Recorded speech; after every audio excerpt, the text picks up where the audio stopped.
guess you maybe play a little bit harder music than this. Definitely play this. Alright guys, why don't we sit now actually, because the teachers are there. Okay. Get a couple long tones going, okay gang? I thought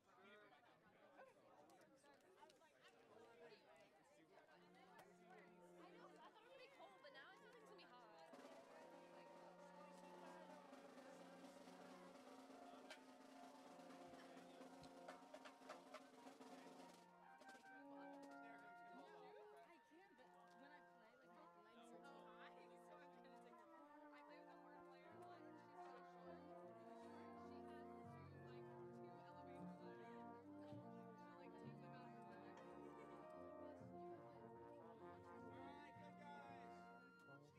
Concert F, please. Hope that class stays.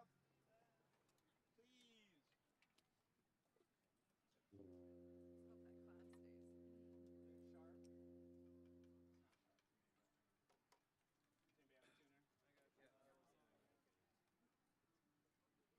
Anybody have a tuner? I got it. Yeah. Can you play again? Good. We're good. Yep. Concert F, everybody. Good breath, nice and supported. Ready, and... Stop off the volume and just be a little bit more melodious. Okay. You're cutting really well, don't worry. One more time in the F.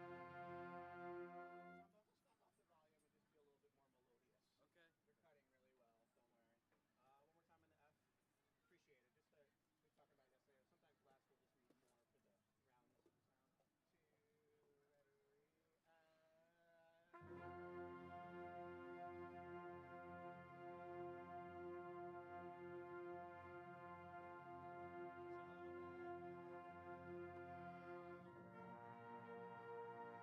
the roundness of the sound. 2, ready, and... For the cue, okay? Everybody good, guys? Yeah. Percussion, just you guys can stand up and get ready because it's gonna, when it happens, it's just gonna happen, so to speak. You guys sound great. Be aggressive outside.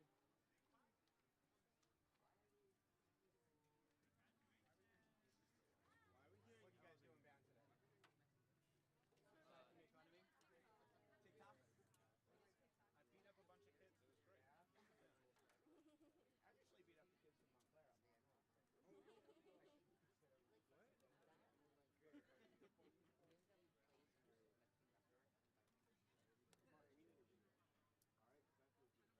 What?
get those two microphones?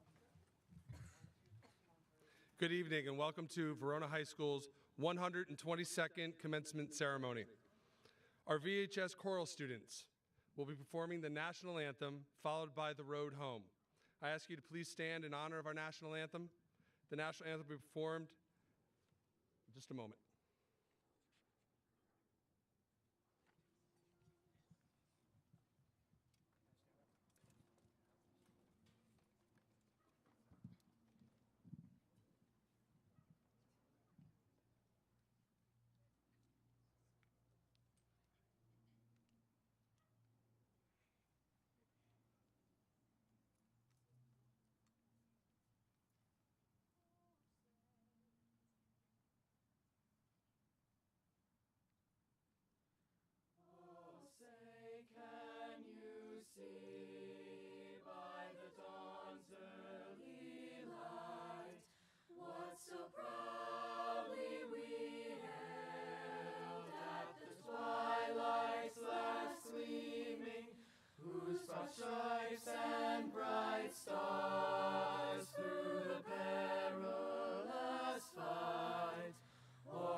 Thank you.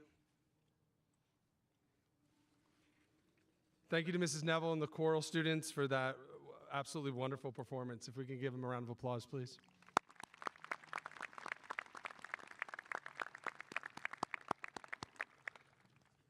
It's such a beautiful night. I'm so thankful that we're able to celebrate and come together as a community to celebrate these amazing students, and frankly, that the weather is cooperating. I'd like to thank a few people before addressing the class of 2022.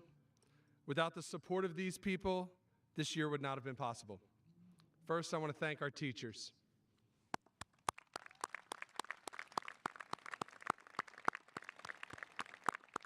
I want to thank our coaches. I want to thank our counselors. I want to thank our support staff. I want to thank our custodial, maintenance, and technology staff members. Their work throughout the year and for this ceremony is greatly appreciated. I also want to thank my fellow administrators. And I want to thank you, the parents.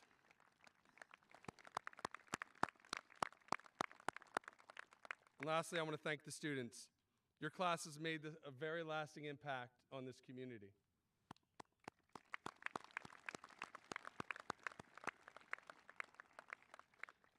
We did not know what this year was going to be like when we started in September. But these students, with the support of this community, they made it. And we could not be more proud of you. I've always said the most important ingredient to a successful school is the staff who are working with our students. This year, we have 2 staff members retiring, and if you could indulge me, I'd like to say a few words about these 2 people. The first person is Mrs. Torcha. She has served as an administrative assistant for both the assistant principal and the director of school counseling over the last 9 years that she was employed in the district. So students, she was directly responsible for making sure that your transcripts were sent to colleges, your report cards were generated, and the letters were sent home to parents. Mrs. Torcha was also directly involved in all of the state reporting that the school had to do each year. All of these things are not the most forward-facing things or fun things to do, but they're critical things, and they are what makes for a successful school. Mrs. Torcha is a family person who always cared and loved each student. We'll miss seeing her and working with her. Again, if we could just please give Ms. Torcha a round of applause for working here.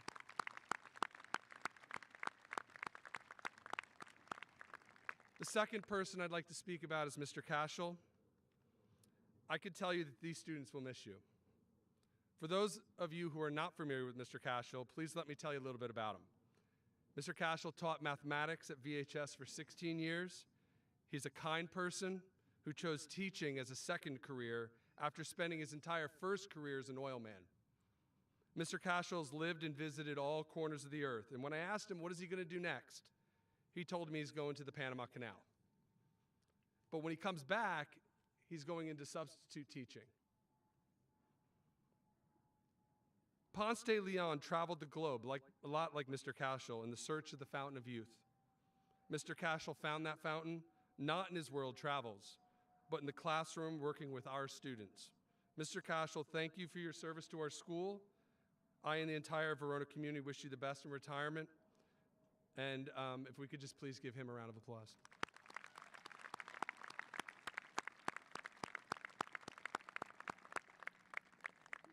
Prior to addressing the class of 2022, I would like to thank the band and the choir, Mrs. Neville, Mr. Robleski, Mr. Morden, and Mr. Lynch for their help with the music tonight and throughout the school year. I would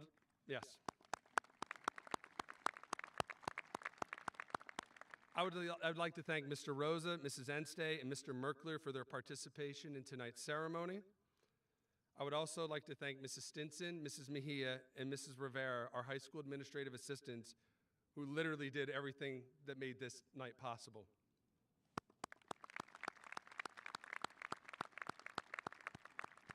I want to thank all of the community members who have helped us each day. I want to thank the Verona Police Department, especially Joel Martin, the fire department, the rescue squad, who worked tirelessly to keep us safe. Thank you to Chuck Molinera and the Public Works Department for your work and love for our school.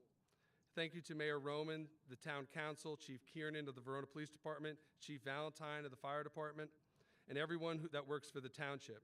I also want to thank Hillcrest Farms and Green Valley Landscaping for their efforts to beautify this facility as we led up to tonight's ceremony. A special thanks to Mrs. Kastner and the entire SCA. And lastly, I want to thank Dr. Frenari, Central Office Administration, and the Board of Education for their support of our school, students, and staff.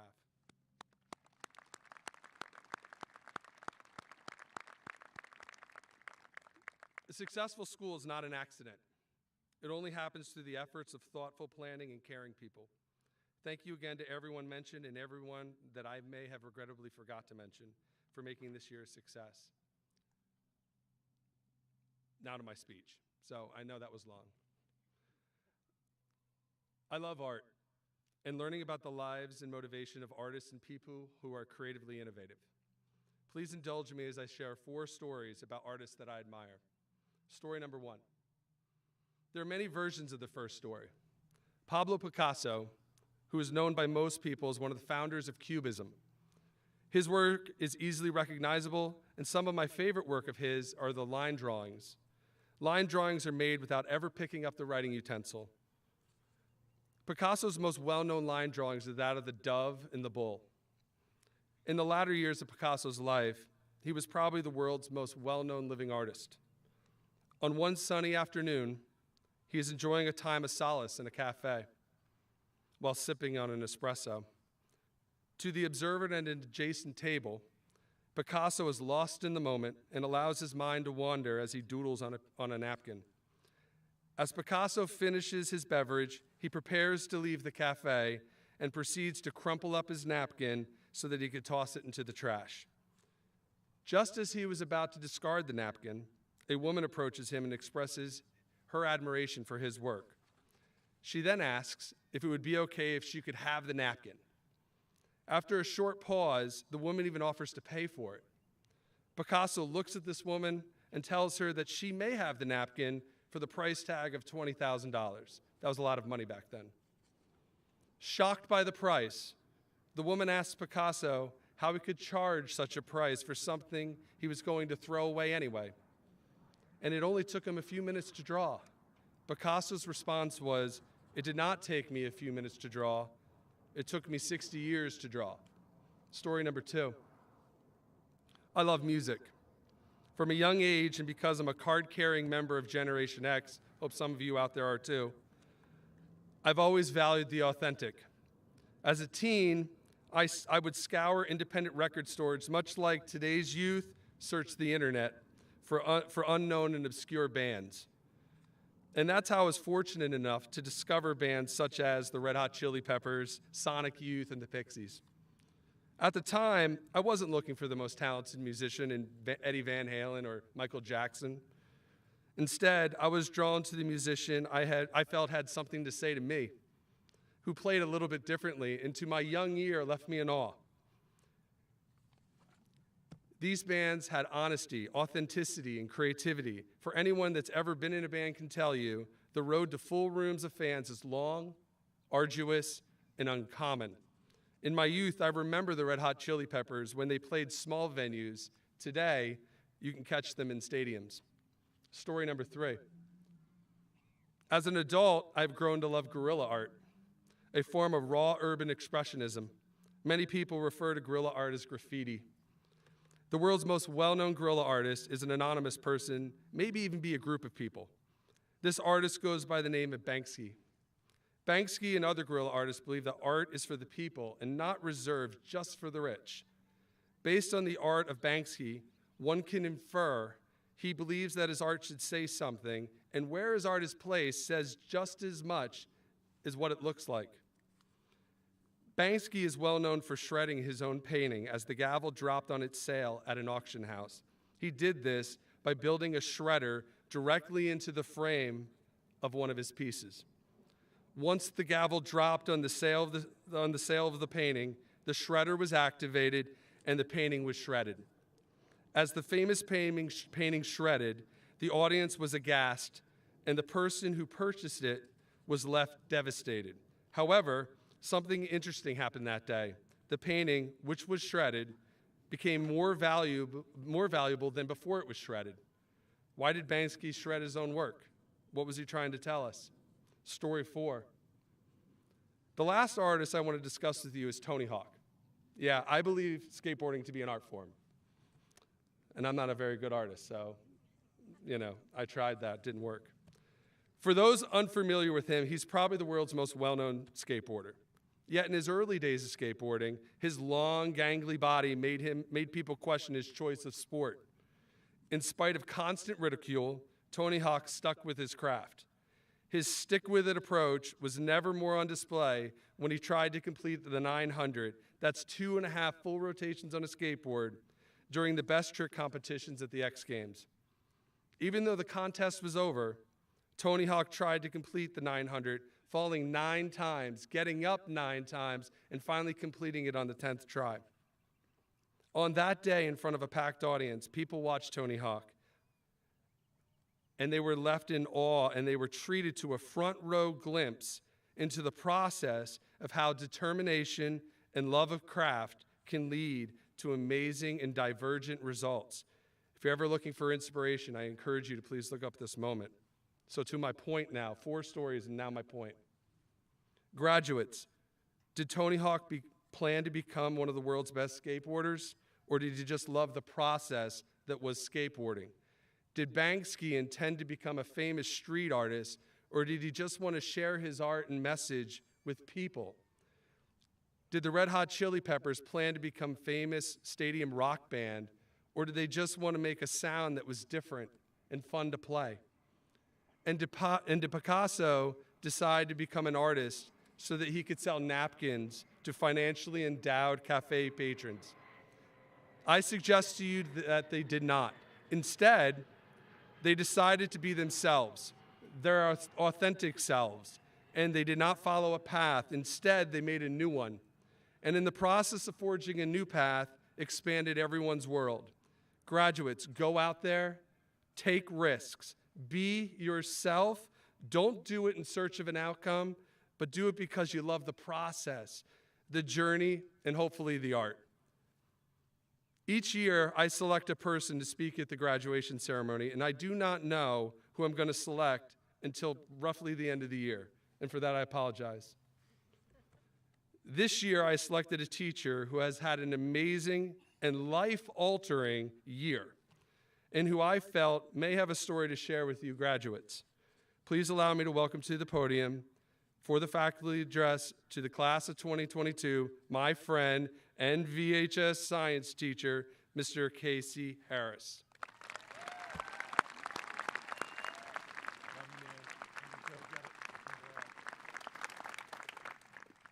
Is that MF Doom on your cap? Oh, yeah. Oh, man. It is such an honor to speak in front of the wonderful class of 2022 and their friends and families.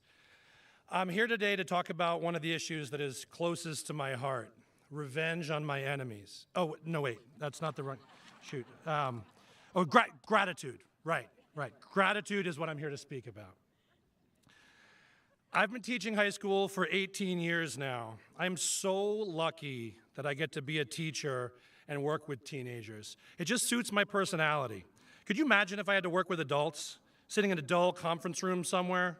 Yes, Chuck, our third quarter profits are looking quite robust this year. I can't picture that. One of my favorite things about teenagers is that they don't immediately accept society as we present it to them. We adults often end up settling for the norms of our culture, but teenagers see everything with fresh eyes, and they question and challenge our norms, and they make our society better for it. I'm here today to tell all you seniors to keep at it. Keep questioning. Keep fighting for change. Please, whatever you do, don't accept society the way we offer it to you. Keep up the courage to fight hard for the change you need. To our students of color, you have shown us all what this courage looks like. Continue to speak up and speak out. Racism in all forms is unacceptable in our community.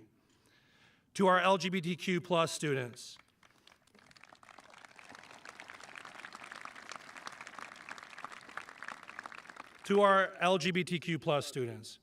you show us what this courage looks like.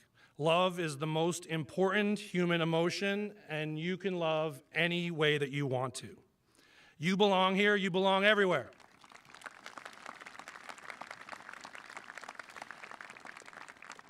And to anyone else out there, no matter who you are, if you feel like you don't fit the mold our society casts for you, demand a new mold that fits you just right. It's not your job to change yourself for society. It's society's job to change for you. Every single one of us is part of that fight right now. And if we're going to demand change from our community, we must also help out by being active members of it. The world right now can feel overwhelming. Just think about what you guys have been through the last 3 school years with COVID. No high school students have ever had that particular challenge before. And if that wasn't enough, you look around our country and our world right now, and you see so many other challenges. We see wars. We see political division and intolerance. We see rampant racism and misogyny. We see gun violence. We see the threat of climate change. And as high school graduates, you often see us adults utterly failing you on every single one of these fronts. This must feel overwhelming to you, because I know it does to me. But there's an incredibly simple quote that I often think of that helps me immensely, and it's not a quote from an iconic Vine, which are most of my quotes. Oh my God, Chipotle. Chipotle is my life. Okay. I used to watch the show Mr. Rogers' Neighborhood as a kid. Fred Rogers is a hero of mine. He said that when he was a boy and felt scared of things he saw in the world, his mother would tell him, look for the helpers. There are always people helping. As simple as that is, this quote rings in my ears during every tragedy that I witness. Look for the helpers. You know, one of the most traumatizing events in my life, in many of our lives, were the terrorist attacks of September 11th, 2001. As I sat watching the news that day, absolutely devastated, I thought of that quote. Look for the helpers. And the way that our nation came together at that time was truly remarkable. That unity lifted all of us up. So seniors, what I'm saying to you is this. Fight for respect and inclusion in your community, but also serve your community. And this applies to the adults here too. Be the helpers. Offer your assistance. Think of others before you think of yourself. Speak out for others who might not speak out for themselves. Be willing to sacrifice some of your personal freedoms to benefit the larger group, because that's what living in a community means. You know, I find that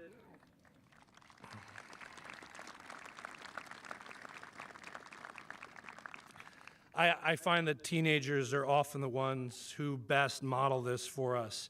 I'd like to give you a few examples of what this service to the community looks like. It looks like Katie Hunt and Sydney Tallmeyer preparing food and making home repairs for the underprivileged with the First Presbyterian Church of Caldwell. It looks like Ella Matheson spending time with teenagers with special needs through the We've Got Friends organization. It looks like the senior members of the Verona Rescue Squad, David Held, Ava Keating, Amelia Kohlhofer, Aaron Richards, Dylan Conway, Jessica Day, Taya Bilbili, Julie French, and Christian Dispecci.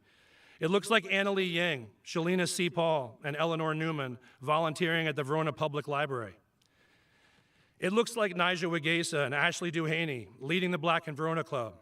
It looks like Lauren Kobernick, Sarah Bokikio, and all the members of the VHS Key Club organizing the Hawkins Toy Drive and the Jack's Food Town Drive. It looks like Lucy and Emma Hogan running Verona Juniorettes, a group that does a range of service work in town. It looks like Andrew Delafera and Chris Petrino working at Tony's Soup Kitchen, and Jack Gingo helping developmentally delayed children learn basketball at the community center.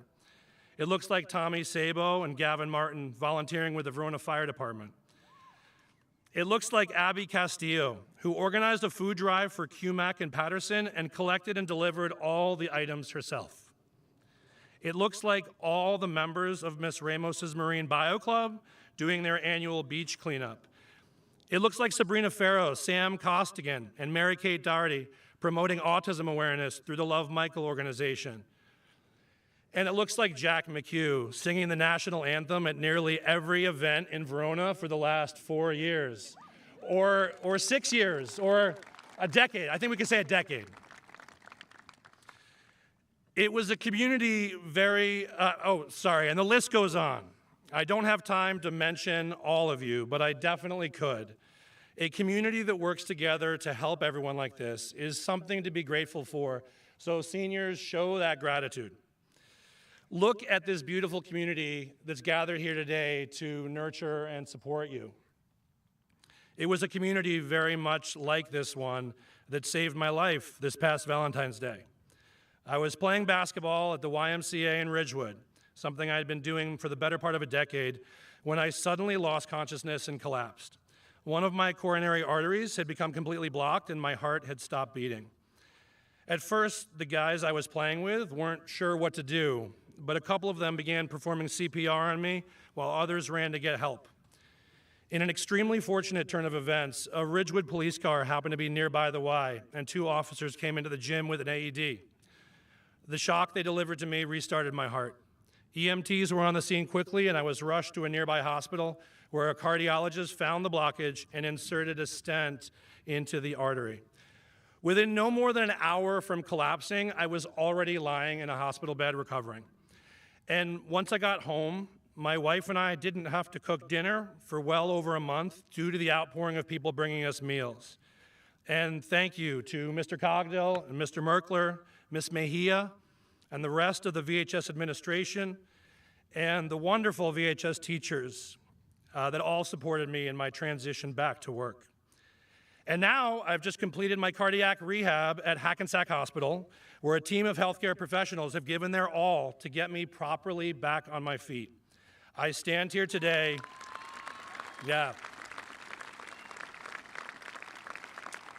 I stand here today deeply grateful for every single person that helped me that night and the days that followed. So I understand the example I'm giving here is pretty extreme, but we are nothing without our community. Friends, family, first responders, doctors and nurses, neighbors, teachers, organizers. There are always people helping. To those rescue squad members I mentioned, if I lived in Verona, it might literally have been you helping to save my life that night. Look for the helpers and be the helpers. When our world is at its darkest, remember who we can be when we work together. Small grievances don't matter in the long run. When we extend a kind word to our neighbor, when we stop and help a stranger, when we work at a cause that is bigger than ourselves, that's when we show who we really are. And that's how we change the world for the better. I am truly grateful for the opportunity to stand before you all today. The class of 2022 is very close to my heart, just like the stent the cardiologist inserted. Alec Hampson told me to write that joke. Good luck, seniors.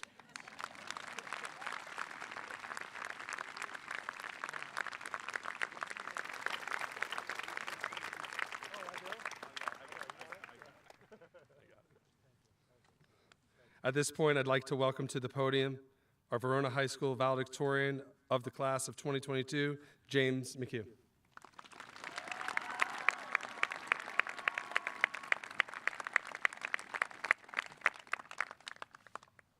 Wait a minute. I want to.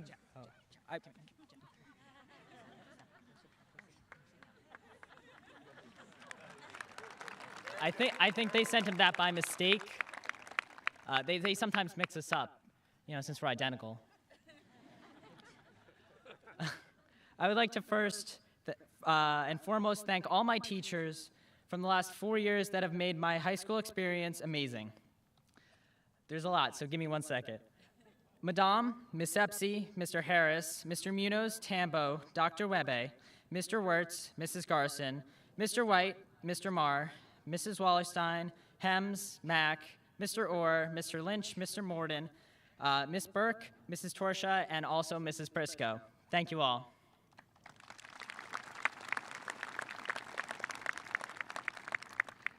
I would like to especially thank Mr. White.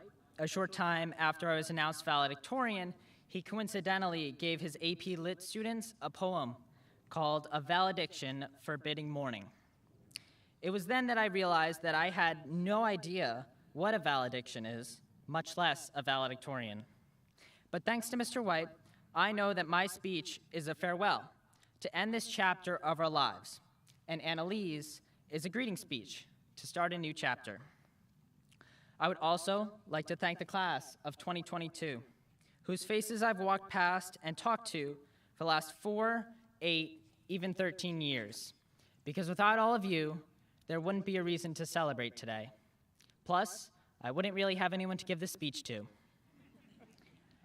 My twin brother Jack, who you saw earlier, told me back in February that I was not allowed to start my speech with any graduation cliches.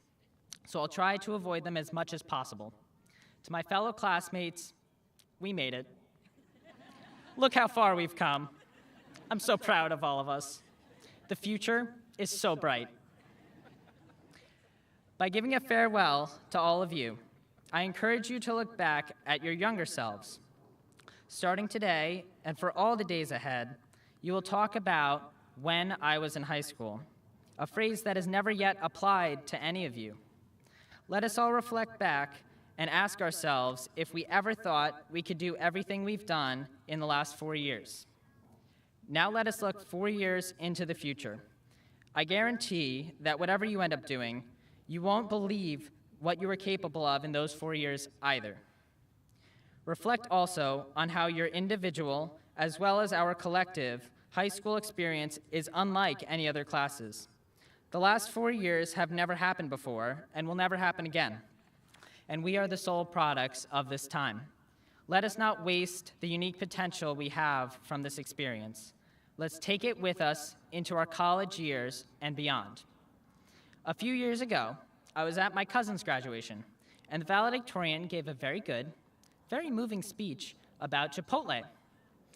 It tied in something about how you can make your order your own, and they related it to customizing your high school experience. I thought to myself, wow, it's a really good speech. I wish I could come up with something that good. And I guess she was thinking the same thing, because the entire speech was plagiarized. It was actually some guy in Maryland's, and now they don't even give valedictorian speeches at that school anymore. Standing up here as the valedictorian, I'm having trouble understanding why someone would want to give a speech that was not their own, and how she thought she could represent an entire class with a speech written by someone who doesn't even know them. After that story about the plagiarized speech, I wanted to accurately depict us as a grade. I wanted to give a true story about when we were in high school, something that reminded us of everything we looked forward to when we were younger. Parking in the lot, leaving for study, dressing up for Halloween, capstone, even being here in our caps and gowns. Now, it is time to look forward to what we were all excited about what is coming next.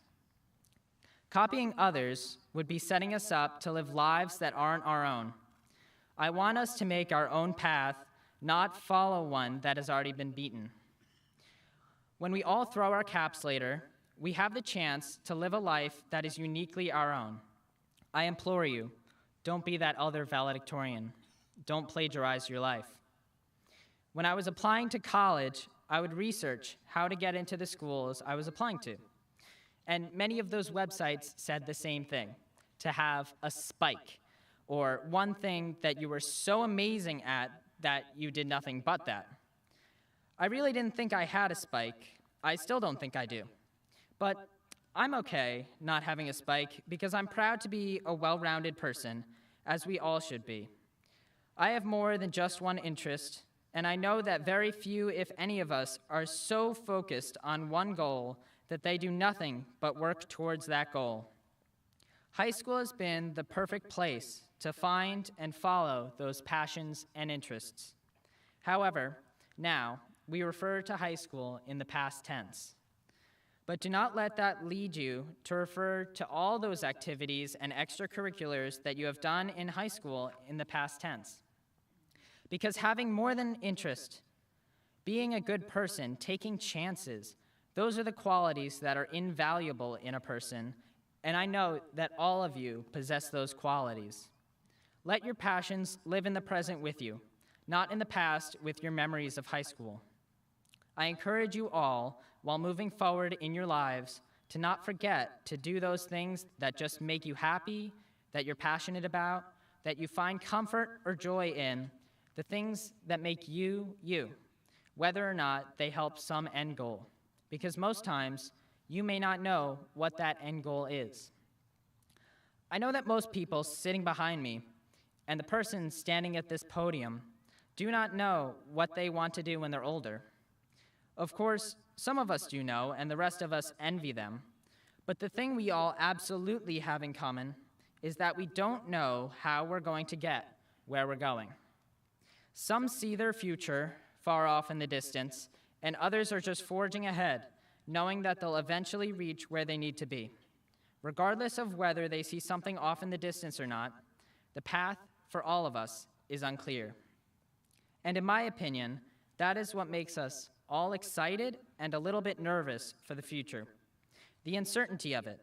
That is what I know I'm looking forward to, because there's so much possibility in that. And despite not seeing anything in the distance, I know that there is a path for all of us, and we are meant to take it. All of us have both a path and a purpose, and my purpose standing here is to try and make you turn your heads from looking behind you to looking in front of you. So although we are saying a fond farewell to our high school years, I would like to read an excerpt from that same poem Mr. White gave us, which taught me the meaning of valediction. The title of that poem itself has meaning: a valediction forbidding mourning. Don't mourn over the end, but celebrate the memories and time we've had together. The author, John Donne, wrote, "Though I must go, endure not yet a breach, but an expansion, like gold to airy thinness beat." In other words, though we must all move on with our lives, let us not forget our memories of our time together. Let our memories be like gold, which is strong enough to be pounded to an airy thinness without breaking. Don't let your connections to each other break. Don't forget about when you were in high school. Thank you.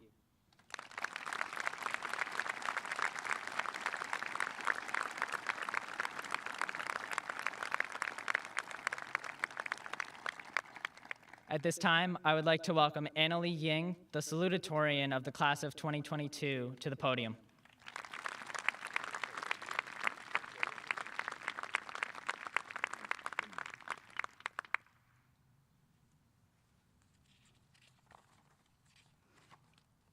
Class of 2022, we made it. On an occasion like this, we're all thinking about the big moments of life. Graduation from high school is a big milestone for all of us. We think of the highlights of our past 4 years and the achievements we have accomplished. We think of the big dreams and goals we have for our futures.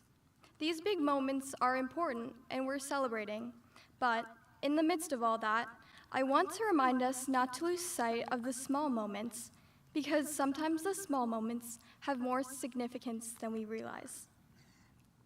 Let me share some examples of these small, everyday moments from life at VHS. When you're cheering with your friends in the student section at a Friday night football game. When you find out it's meditation day in gym class. When Mr. Orr does story time and ratings. When a teacher has to move a test because it's a homework-free weekend. When you're with your teammates blasting music from the back of the bus after a win. When you're out with your bandmates at the diner after a late-night performance. These small moments didn't seem like much at the time, but now looking back, I realize that these are the moments that made the 4 years of high school memorable. I'm sure many of you would agree. Let's savor the small daily joys of high school, because in the end, they may end up being the memories that mean the most to us. Arthur Brooks is a social scientist who teaches at Harvard, and he writes a column on human happiness in The Atlantic. He suggests that deep satisfaction and joy in life don't come from accomplishing the bucket list of big achievements in life. Brooks says those accomplishments can thrill us for a week or even a month, but then we're reaching for the next rung of the ladder. We devote our lives to climbing the ladder, sometimes 60 to 80 hours a week, and yet we don't find the satisfaction and joy we're looking for. Instead, he suggests that lasting satisfaction and joy are better found in these small, unexpected gifts and daily joys. In a few months, many of us will be leaving home for the first time, headed to bigger and better places. Some might be saying to themselves, I'm never coming back to Verona because it's too small. However, I want to remind us of the value of growing up in a small town like Verona. Since our town is only 2.8 square miles in size, we've grown up being able to walk to school, grabbing breakfast at Bagel Witch on our way there, and ice cream from Town Scoop on our way home. We've experienced traditions that bring our whole town together, like Friday night football games, the December tree lighting, the food truck festival, and Fair in the Square. We've had the comfort of knowing that you could walk into any Verona establishment and see someone you know. Well, maybe that's a discomfort for some. Regardless, Verona is a tight-knit community where people rally for each other. No matter what kind of hardship you're facing, there are people who will support you. I've witnessed this firsthand as a member of the Verona lacrosse team. 2 years ago, Julie Nippes, who I've been lucky to be coached by throughout all of my time in the Verona Youth Lacrosse Program, passed away after battling colon cancer. I've known Coach Julie to be an embodiment of kindness and strength, and I know her spirit and laughter are definitely missed. In these past 2 years, our team has united together on game days wearing the initials JN on our shirts and her trademark 27 on our socks. In the fall, we, along with the help of the community, organize a run to honor her legacy. Moreover, I've seen the signs around Verona that say, in this town, no one fights alone. And I'm sure it's an encouragement for the Verona students and families battling cancer right now, because it's true. Verona is a small but special town, and we should appreciate the foundation of community and support we have received. I want to give one last reason why the small things are sometimes more important than the big things. David Brooks, a columnist for the New York Times, has observed that there are two sets of virtues, what he calls resume virtues and eulogy virtues. Resume virtues are the virtues that we put on our college applications. They are the external skills that we hope to bring to our jobs in the marketplace one day. They are the abilities that our culture and our schools spend the most time teaching in order to set us up for career success. Eulogy virtues are the virtues that are talked about at your funeral, whether you were kind, generous, funny, or brave. Eulogy virtues are not external skills, they are inner character. In the end, eulogy virtues are more important than resume virtues. Resume virtues may make you a lot of money, but eulogy virtues make a bigger impact and are remembered longer. Years from now, I probably won't remember the content of what a teacher taught. Sorry, Mr. Harris, I may not remember how mitosis or meiosis works in 10 years. But I will remember how teachers treated students and moments when their kindness and generosity made an impact, what David Brooks calls eulogy virtues. Mr. Harris, I will remember your enthusiasm and sense of humor. I will remember McKelvey's energy and never-ending encouragement, Dr. Meyer's dedication and sincerity. How do you want people to remember you? As Maya Angelou once said, I've learned that people will forget what you said, people will forget what you did, but people will never forget how you made them feel. It's the small moments that can make the biggest impact. We all have big dreams for our future, and that's a good thing. But in the pursuit of our big dreams, let's not forget the small moments of life, because sometimes the small moments end up being the most significant. Thank you.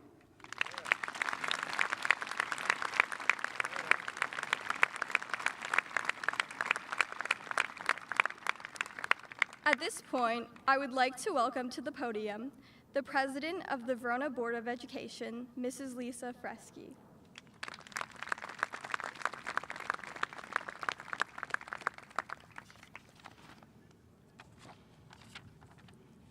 It's a tough act to follow. On behalf of the Verona Board of Education, it's my distinct honor to welcome parents, guardians, family, friends, teachers, and administrators this evening. Graduation ceremonies are sometimes referred to as commencement ceremonies. Although graduation marks the end of your formal K-12 education, it really is a celebration of a beginning. The word commencement is derived from a 13th century French word that means beginning. So to the graduates, each one of you is at the brink of a new beginning. When you leave here this evening, you will leave behind the comfort and certainty of high school and make your way towards your future.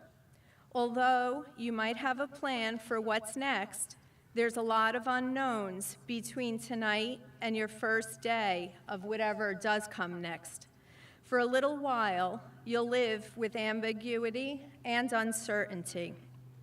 It's in this ambiguous space that things are uncomfortable. As you learn to get comfortable being uncomfortable, magic happens. New ideas and strategies will be explored. Fresh perspective and anticipation of what's next are a constant. Your wheels will begin to turn. Old routines will fall by the wayside, and new routines will take their place. You will begin to envision your new beginning, whether that means heading off to college, the military, vocational training, or beginning a career. A new part of yourself will be awakened. You might doubt yourself and wonder if you're prepared or even if you made the right decision for yourself. This is all a normal part of a new beginning. So my advice to you is allow yourself to experience each stage of this milestone time in your life. Celebrate your accomplishments, acknowledge your circle of support, appreciate your friends, salute the teachers who've encouraged you throughout the years, and trust that you will thrive as you begin your next chapter. In the words of a New York Times best-selling author, Dudinsky, a great beginning is sometimes at the point of what you thought would be the end of everything. So on behalf of the entire Board of Education, I wish each graduate much success in your new beginning. Congratulations, guys.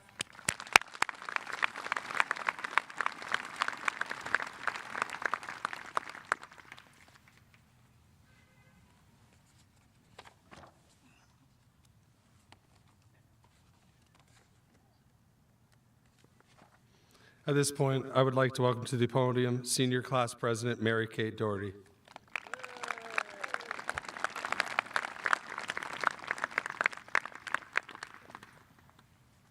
Thank you.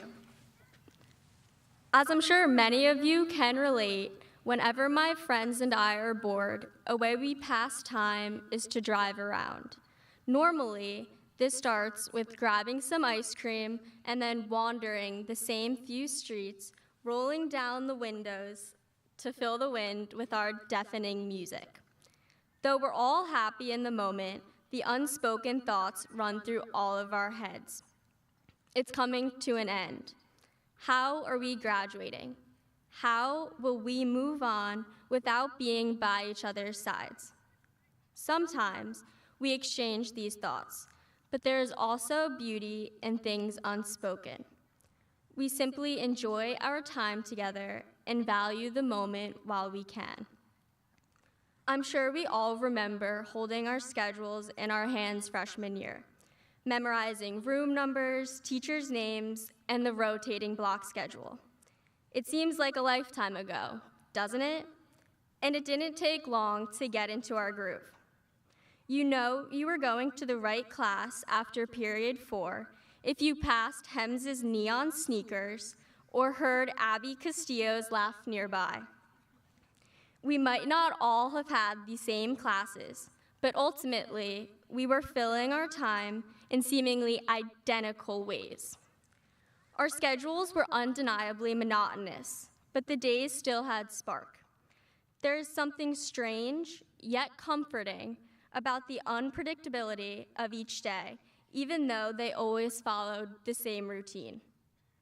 Whether it was looking at a frozen dog tumor in Mr. Harris's class, or learning that something that changed your view on the entire world in human geography with Miss Wallerstein, there were plenty of eye-opening and unexpected moments, even in the repetitive weeks. For the last 4 years, we have woken up at the same time, walked through the same halls, and even saw the same people at the same traffic light every single morning. And suddenly, it is all coming to a halt. Now, we have the exciting and terrifying task of filling our time on our own. We will be challenged with determining how we spend our days, how we occupy our unprecedented freedom, and diving deeply into what our hearts lead us to pursue. Our days may still consist of schedules, but they will also be filled with independence and opportunity. But of course, we will hold on to the lessons we learned and the same friendly smiles we passed walking through the doors each morning. The remarkable teachers that influenced us for 40 weeks a year, we will remain grateful for. We will not forget the coaches that shaped us into the athletes we became every single season, or the band teachers that spent countless hours making their musicians better. We will cherish the laughs we shared in the hallway in the brief 3 minutes between classes. But now it is time to count our blessings, be thankful for our time together, and remain assured as we march into the unknown. People always say that high school goes by quickly, but the funny thing about time is that it is not fast or slow. A minute is always a minute, an hour always an hour, and 4 years always 4 years. Even when time seemed to be flying by, there were still moments where it seemed to move a bit more slowly. The gym classes during winter my sophomore year were in between the horrors of geometry and chemistry. We played volleyball while Mac played holiday music. Or when Mr. White would share one of his unbelievable stories during journalism class, leaving our jaws on the floor. These were the moments where I would try to soak up every second. I knew high school would not last forever. No matter how many times I appreciated the present moment, I still wish I could take it all in just a few more times. But isn't that what it's all about? Moving on and saying goodbye is so difficult because of the imprinting and heartwarming experiences provided by Verona High School. People also often say how they are sorry for us, for all of the time we lost since March of 2020. Yes, we undoubtedly suffered losses, but we did not lose any time. Our time may have looked different, but time does not have expectations. Our experiences may have been unlike others before us, but they were ours. Time is simply characterized by what we do with it. So, as we take the leap to the next leg of our journeys, we need to ask ourselves, what are we going to do with our time? Whether it's in college, the workforce, the military, the trades, or wherever life takes us, how are we going to characterize our days? I hope that every experience is challenging and exciting, but that we remember even the bad days are only 24 hours. I hope we find our new routines filled with new people with the same bright smiles we saw here. And finally, I hope we stare the fear of the unknown in the face and choose to be exhilarated as we embark on something new. Class of 2022, thank you for every second.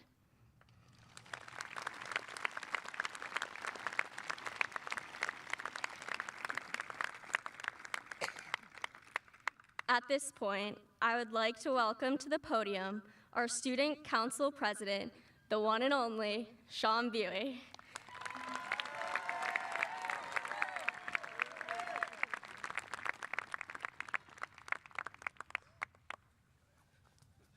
Thank you, Mary Kate.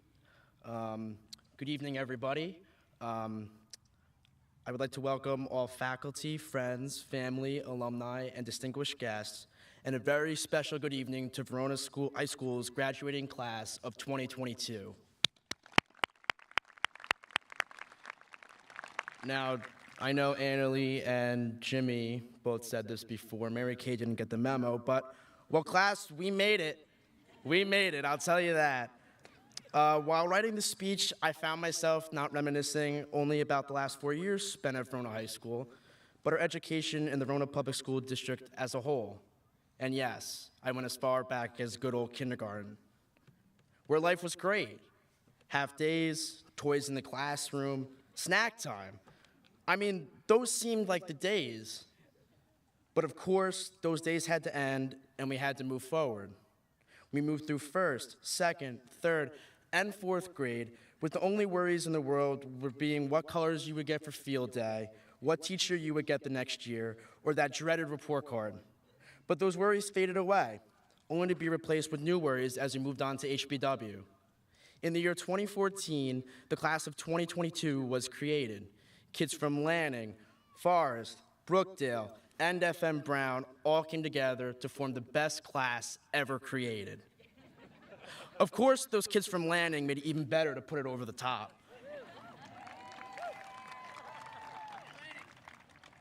Our time at HBW was, well, interesting, to say the least. I really hope there's no explanation needed on that. As a class, we powered through middle school. Now we worried about the honor roll, our lockers not being jammed, or making sure you were first in line at Salugos on half days. Let's not forget the heat of fights that would break over Foursquare, and yes, you guys know who you are. But the fights ended, and the time continued to move forward. And finally, the class of 2022 reached Verona High School. It was a bittersweet moment, realizing we were getting older, but entering as what some would say, the best days of our lives.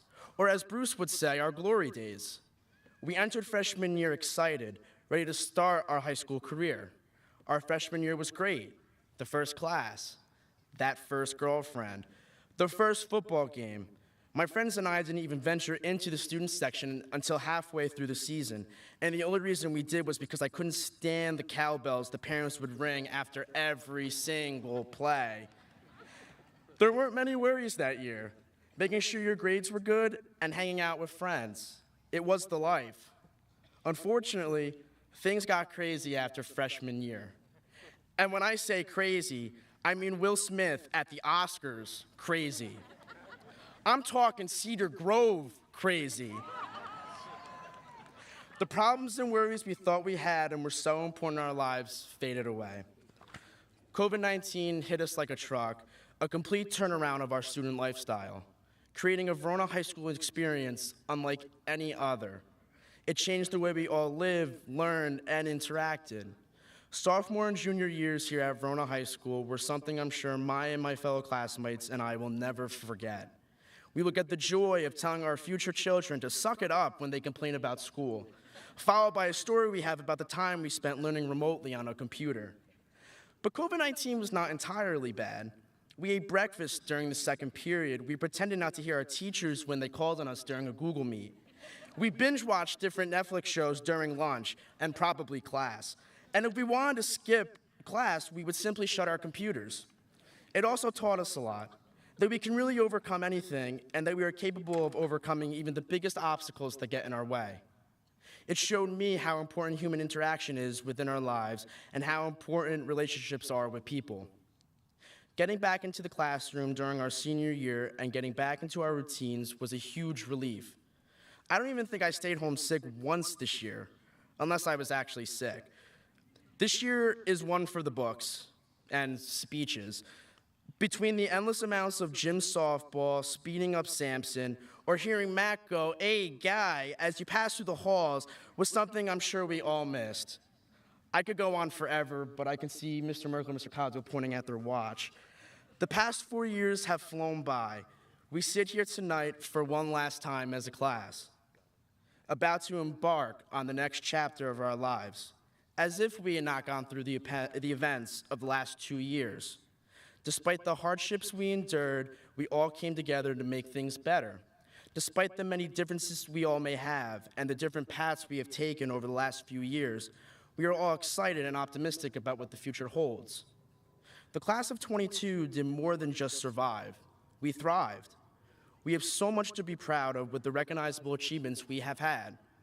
Over the last 4 years, the class of 22 has been a part of and won 9 sectional titles throughout our many athletic programs. The class of 22 also generated over 50 award wins with the band over the 4 years here. We have over 43 clubs here at Verona High School, spanning from the American Sign Language Club all the way to Student Council. Our class has had many successes within our clubs. Last Christmas, no, I'm not going to sing. Student Council raised a record number of gifts for the children of Hawkins Elementary School in Newark. This year, we sent Nick Jacobson and Jimmy McHugh to Atlanta with teacher Mr. Orr, where they were top 20 finalists in the nation for hospitality and tourism management on behalf of DECA. And if any of the 43 clubs at Verona High School didn't have what you're looking for, you could always create your own club. That's exactly what senior Andrew Della Ferra did. Shout out to the Italian Club. Not only did he create a club, but he also created an award-winning club. To say the last 4 years here have been successful is an understatement. Unfortunately, this may be the last time the class of 22 will be together. But we still have those reunions, so that's something to look forward to. Time will move forward just as it did from elementary school to high school. The different worries may come and go, but the friendships you've made, the stories you have, and the legacy you leave will last. Our time here together as a class may not be remembered for anything I mentioned earlier, or by our grades, or by the cords you wear around your neck tonight. What will be remembered is the type of person you were, how you treated others, and the relationships you formed. That is the legacy people will remember. Verona High School has a very special place in my family's history. My family has a deep connection with not only this school, but this town. After I receive my diploma tonight, I will be the 23rd person in my family to graduate from Verona High School.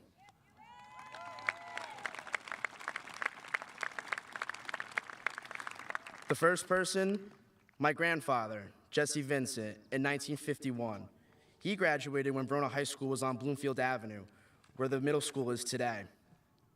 My family is the most important thing to me, and I would like to take the time to thank the 2 people who have shaped me and guided me to be the person I am today. Without them, I would not be standing here. Mom, Dad, thank you so much for everything you do. Grateful is an understatement, and I love you guys.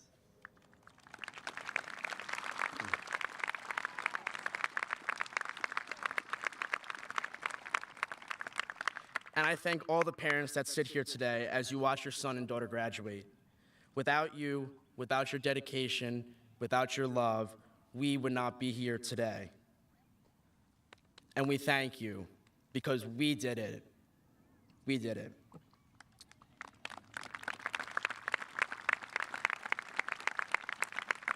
Now, as I end this speech, if anybody knows the cheer or would like to join along, I'm gonna end in a very different way.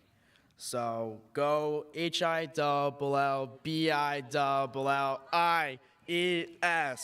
because we are the best. Congratulations, class of 22.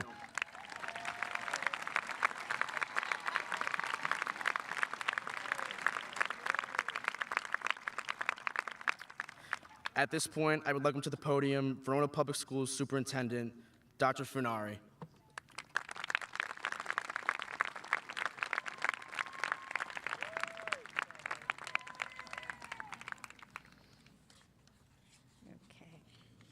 Good evening, everyone. Thank you, Sean, for that introduction. I'm honored to be a part of this wonderful celebration of the class of 2022 and offer my congratulations to all those who have supported our graduates as they work toward this day. Parents and families, you have spent just under 2 decades loving, nurturing, guiding, and supporting your child as they have grown toward adulthood. I offer you my heartfelt congratulations on this very special occasion. Thank you to the Board of Education, the administrators, teachers, and staff of the Verona Public Schools for all you did to ensure that the students seated here this evening met their goals and are prepared for future challenges.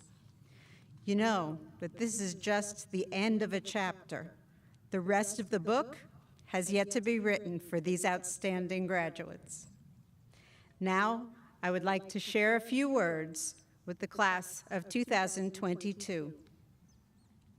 Graduates, Confucius wrote, "Wherever you go, go with all your heart."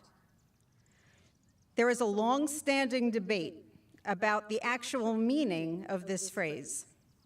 Some have interpreted it to mean that we should be enthusiastic about the things we choose to do, while others say it means we should be caring and kind. I offer you a slightly different interpretation, which I hope will give you something to think about as you take on the future. And we love when pages stick together. Wherever you go, go with all your heart.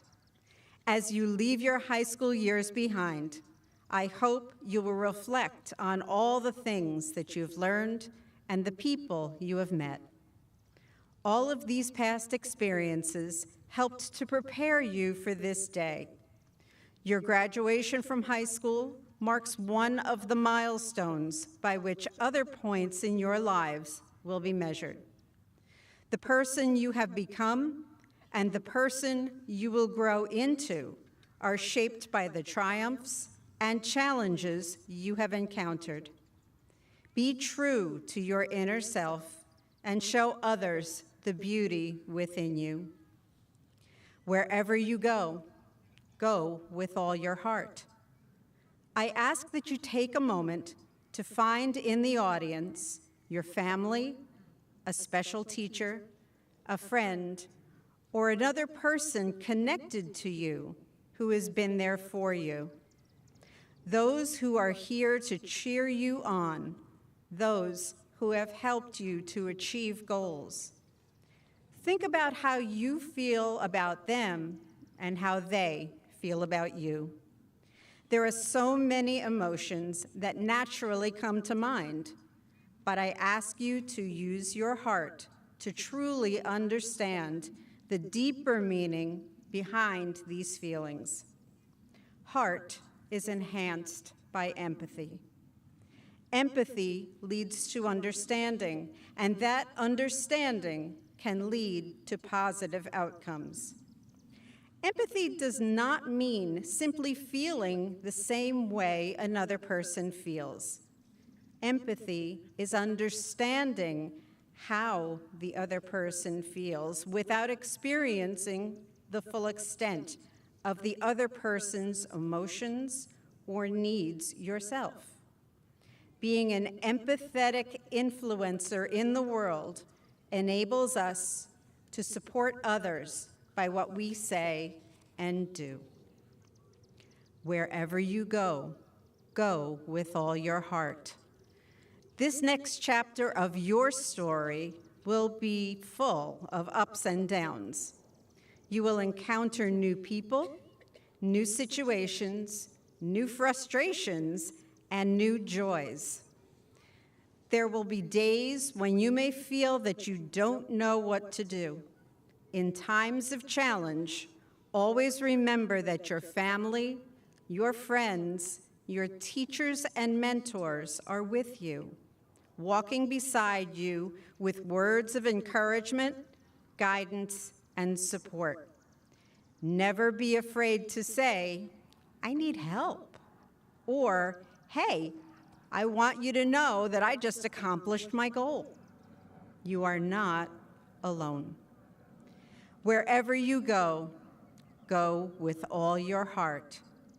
It is time to begin the next chapter of your life story. Dream big, work hard, let your inner self shine through. Let the world see the wonderful, complex, intelligent, funny, talented, engaging, and unique person that you are. I challenge you to laugh, sing, dance, create, to be thinkers and doers. Be all that your heart knows you to be. The world is waiting. Make your place in it and shine. Congratulations.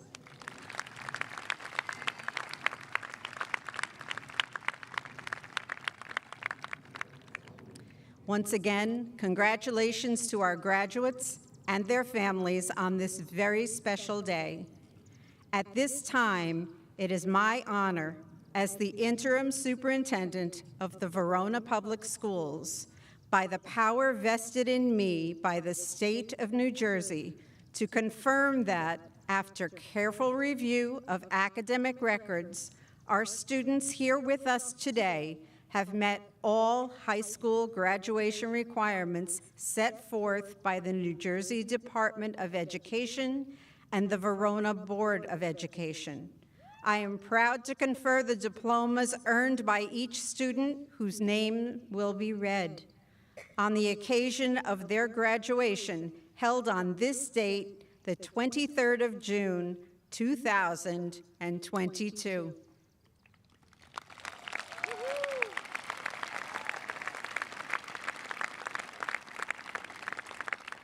At this time, I'd like to welcome senior class advisors, Mrs. Ashley Enstay and Mr. Matt Rosa, who will announce the names of this year's graduates.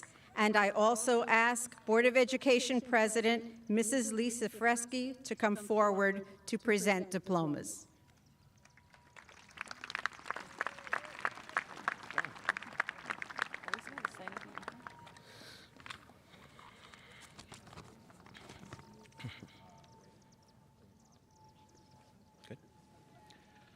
Front row, please rise.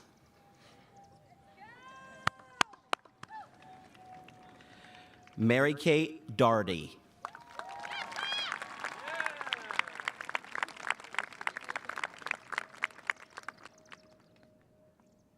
Sean Buey.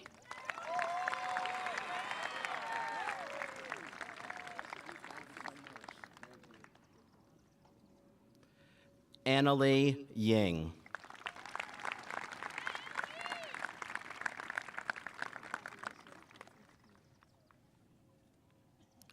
James McHugh.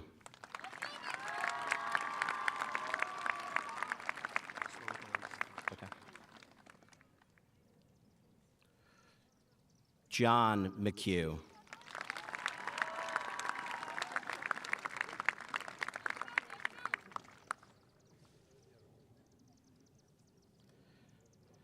David Sidrak.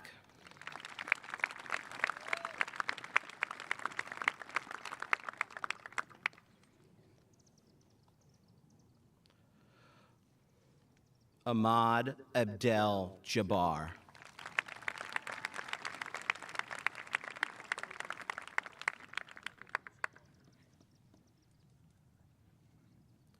Sophia Albanese.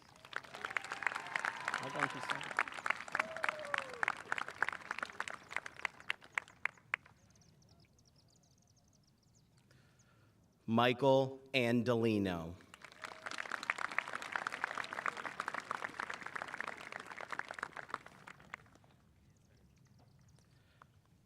Brandon Andrade.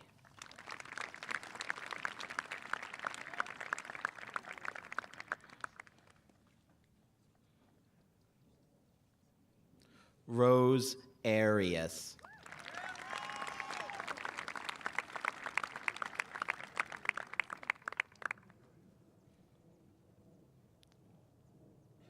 Milo Atol.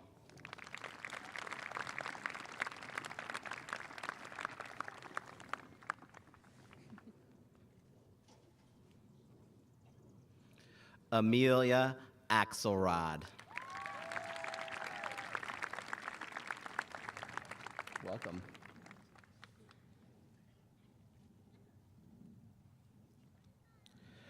Dermot Badman.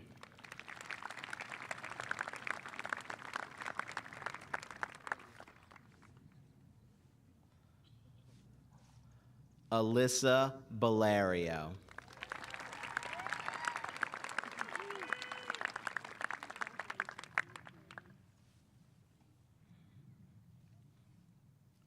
Evan Bannon.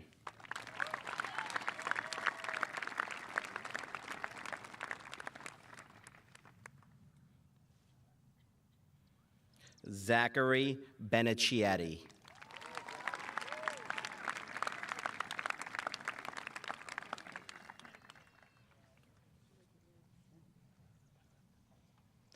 Aiden Bermeo.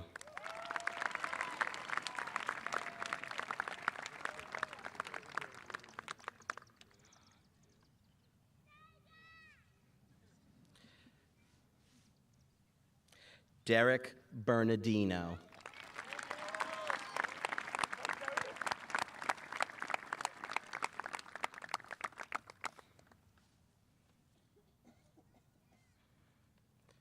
Taya Billy.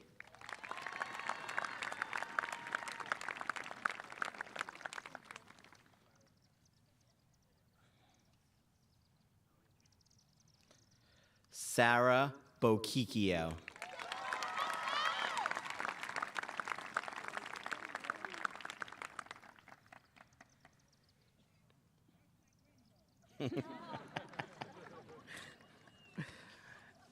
Emily Bosco.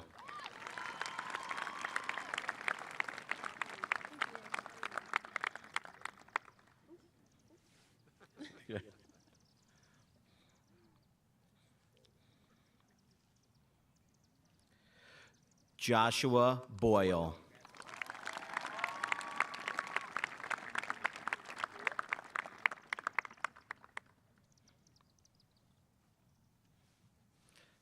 Alec Brittenbach.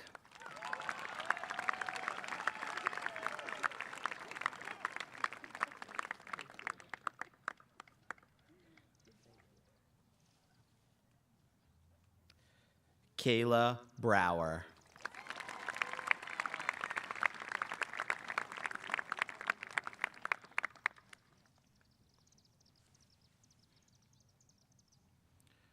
Sadie Cantwell.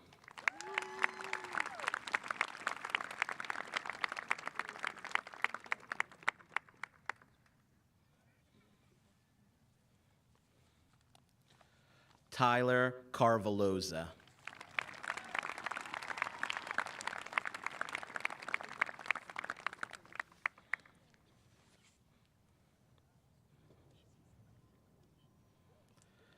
Alyssa Casalino.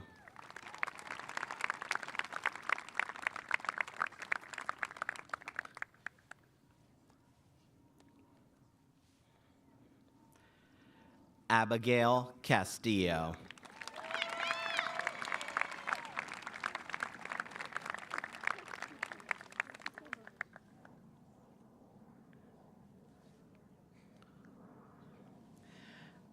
Abigail Cleary.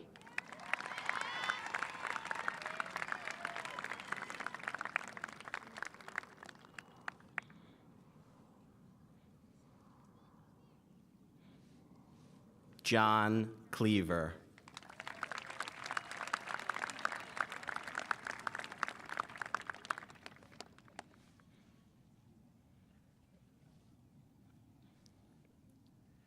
James Code.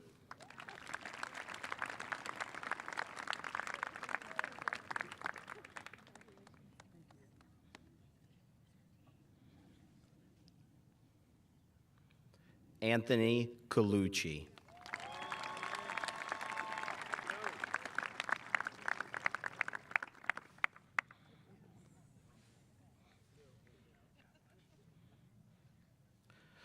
Cassandra Conklin.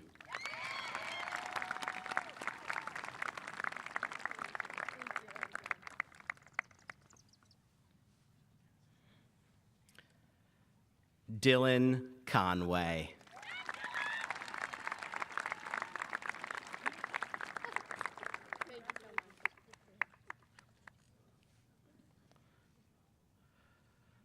Tyler Capola.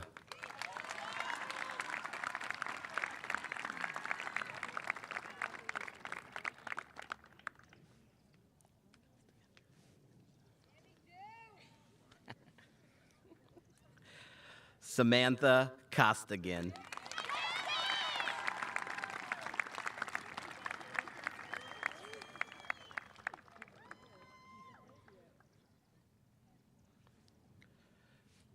Jasmine Quartez Ruiz.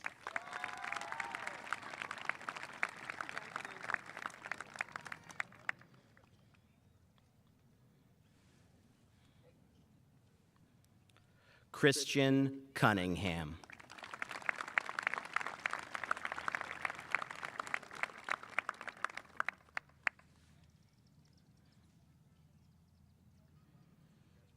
Jaden Chupak.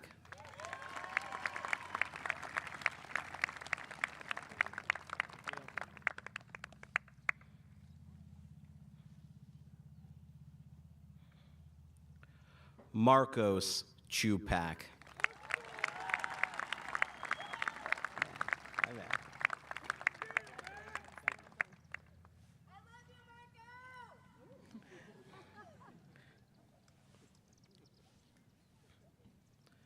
Jessica Day.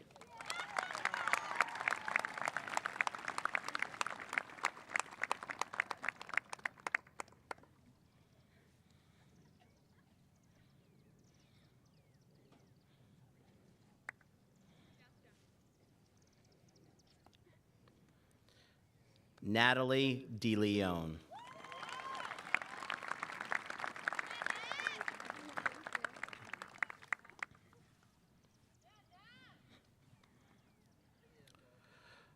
Noah De Jesus.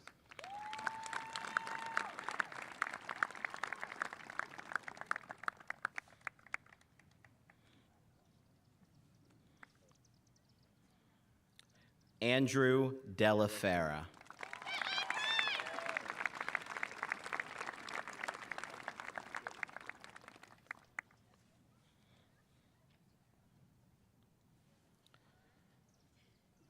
Emma Derdarian.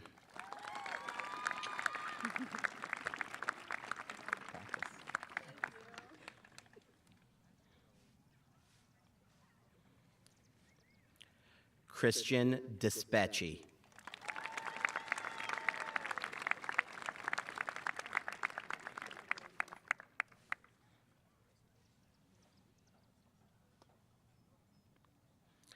Matteo DeVito.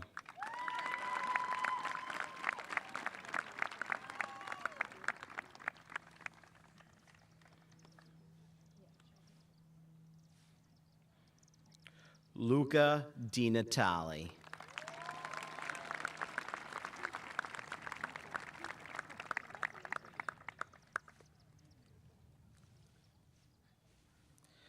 Patrick Donnelly.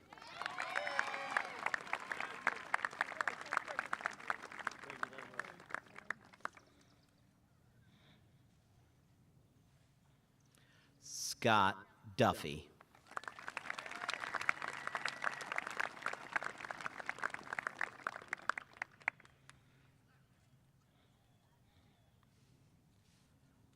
Ashley Duhaney.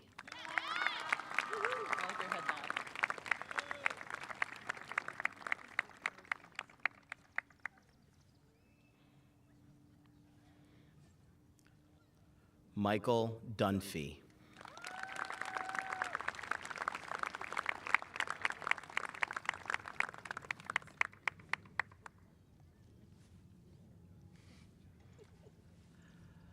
Alyssa Dimkowski.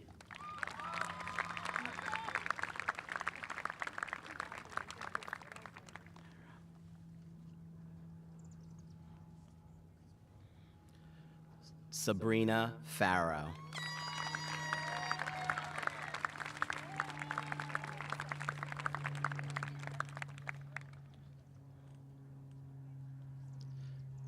Stefano Farrow.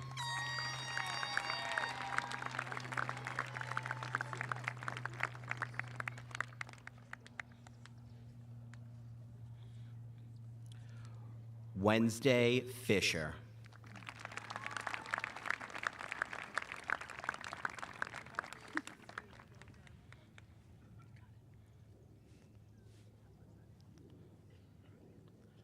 Samantha Flannery.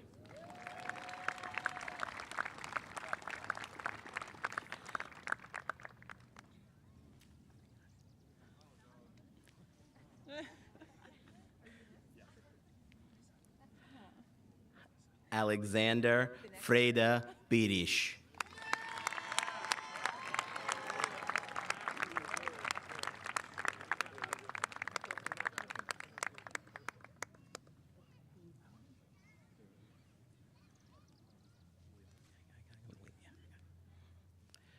Liliana Freda Birish.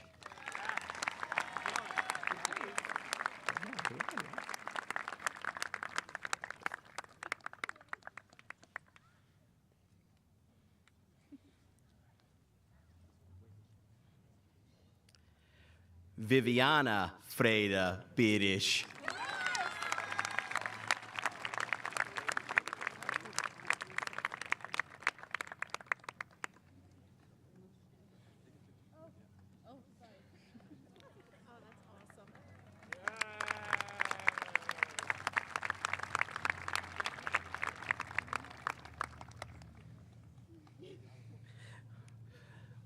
Julianne French.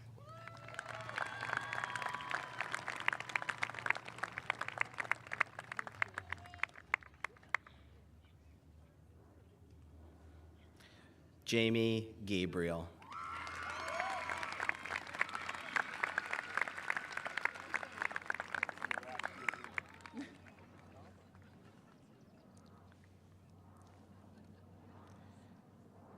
Pierre Gadel Kareem.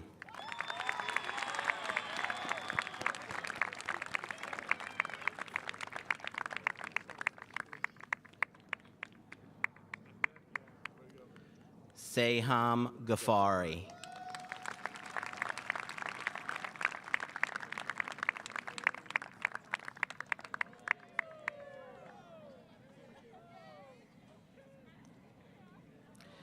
Megan Gallagher.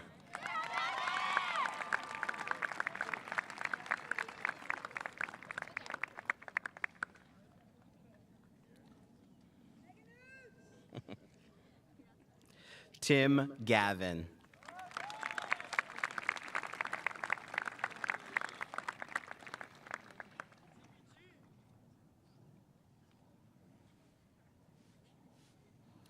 Chase Jebbia.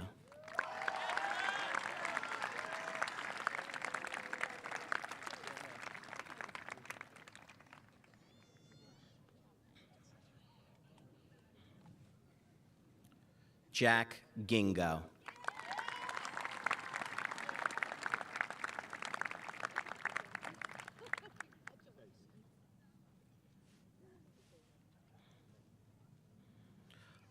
Olivia Geeson.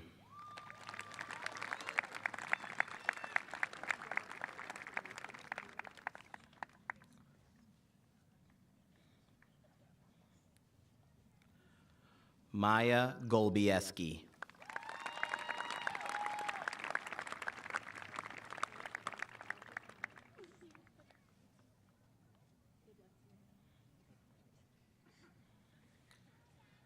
Cashel Greenberg.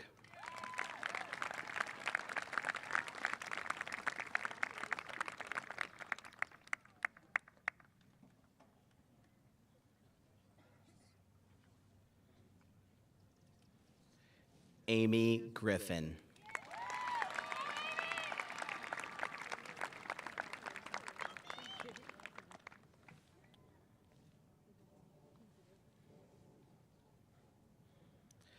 Angelina Guarducci.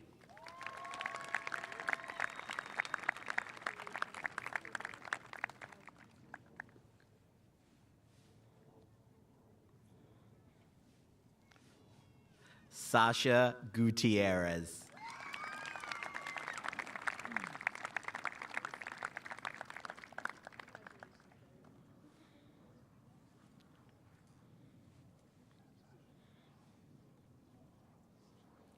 Jordan Hajtovic.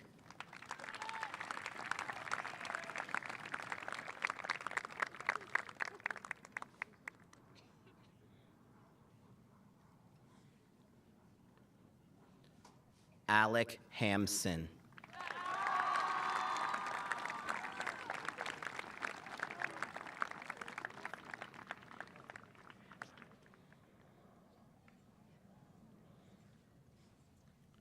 Nick Handler.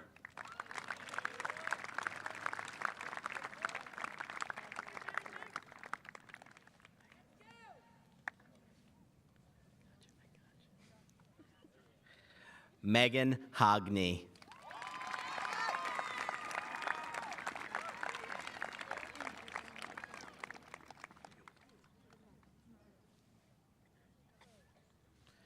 James Haveron.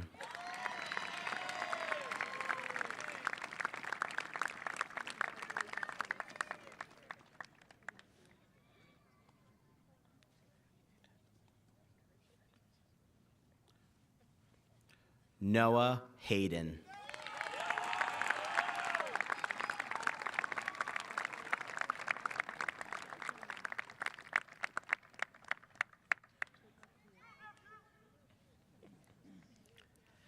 David Held.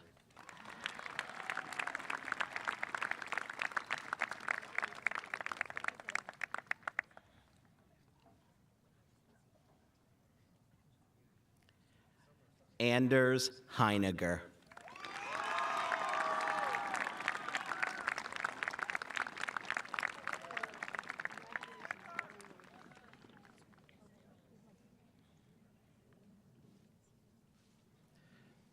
Emma Hogan.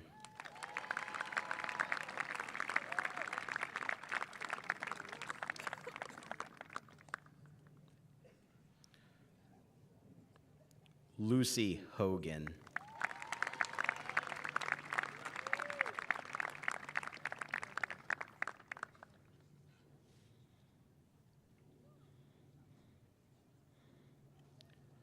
Alana Holton.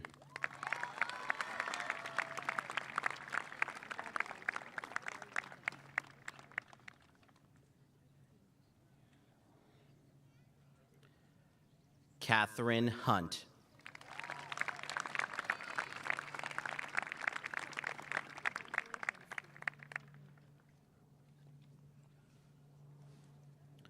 Nicholas Jacobson.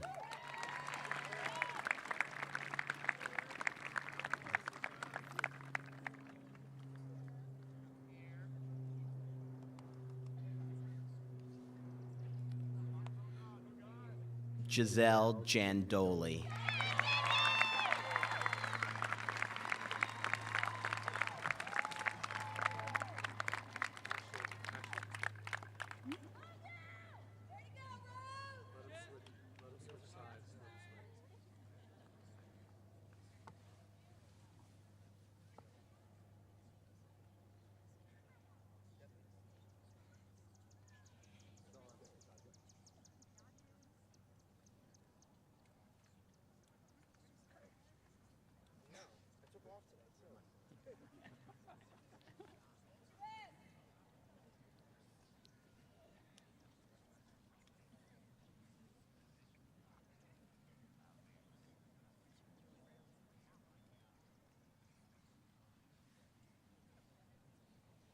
First row, please rise. Alexander Jean.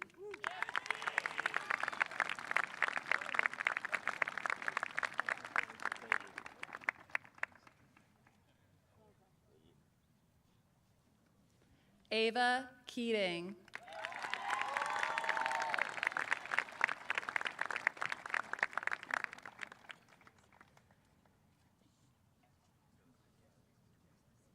Megan Keneally.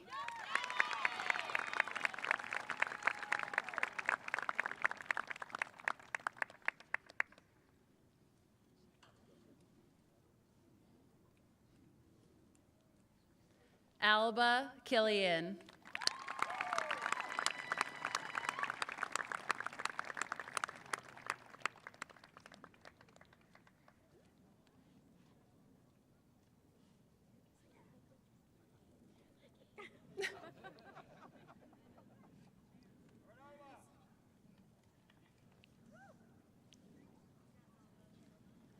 Ian Kirby.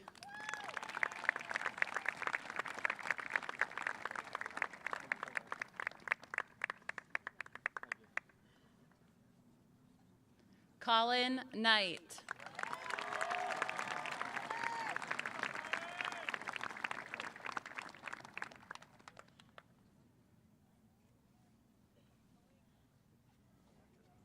Lauren Kobernick.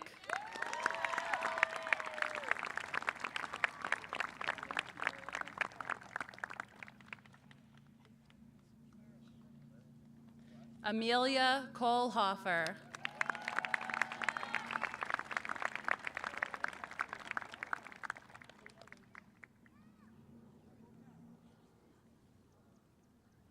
Michael Kosulin.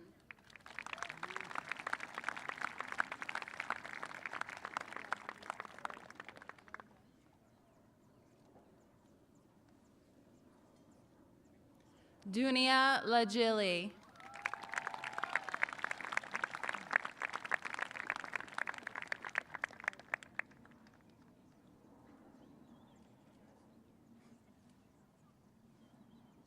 Jacob Lapid.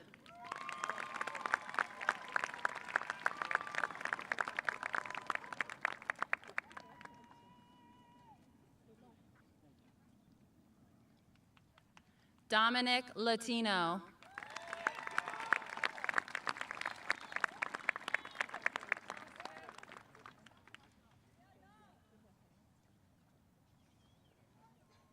Alyssa Lipesky.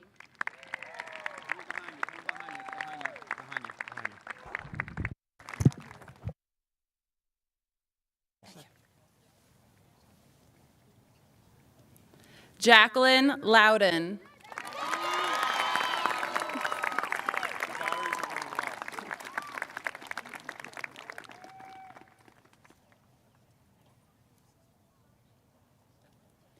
Ben Mackey.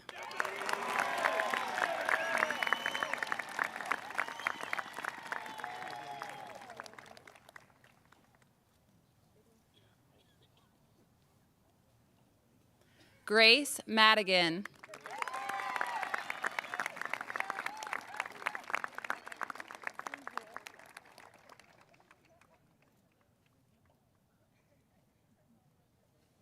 Addison Marriott.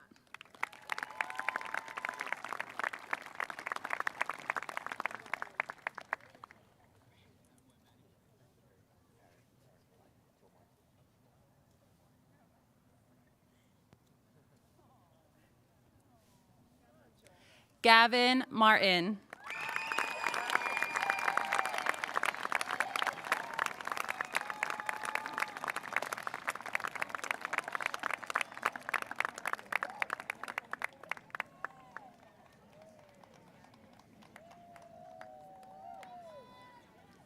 Ella Mathewson.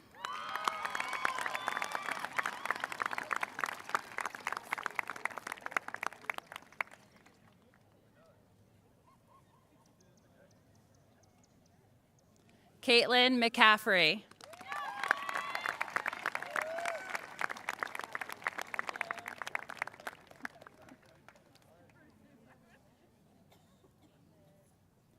Ryan McMahon.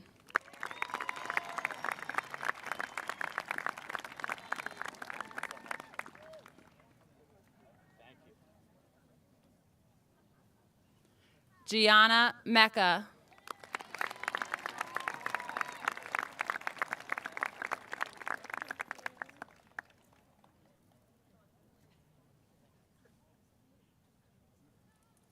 Aiden Millar.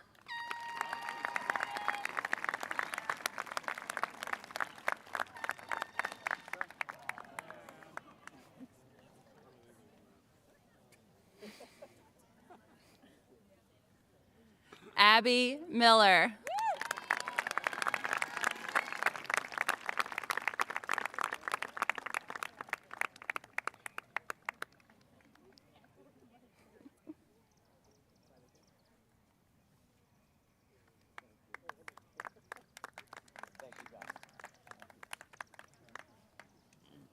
Adam Mizia.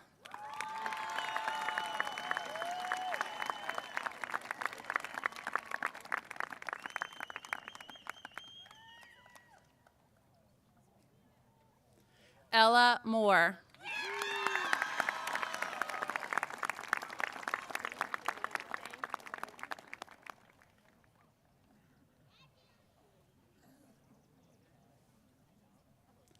Daniela Mora.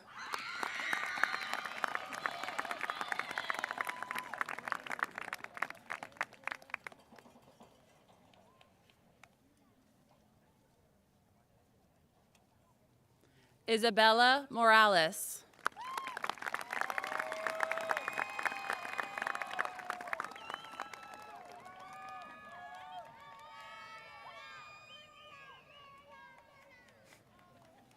Sean Mulligan.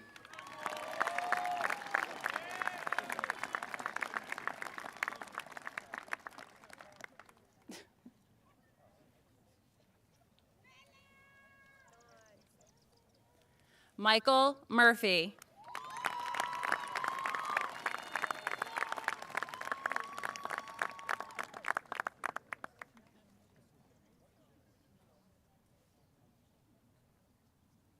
Gianna Napoli.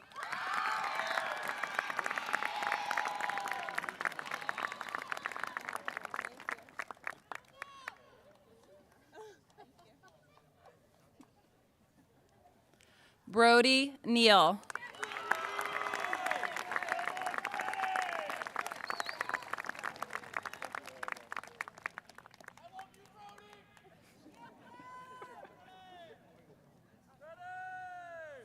Eleanor Newman.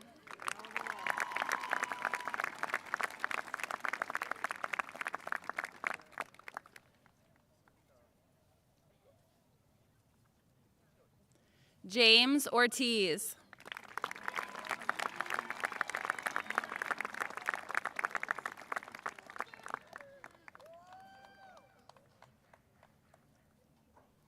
Ian Ostermeyer.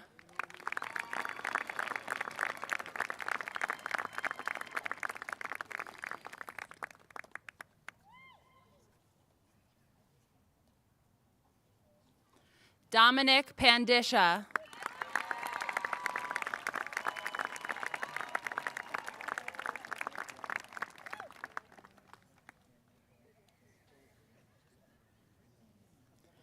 Gavin Perry.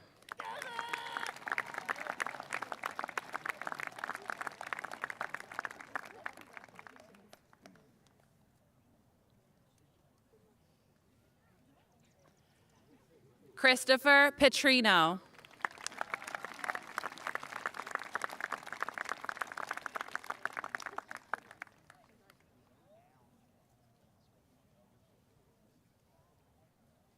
Joseph Petro.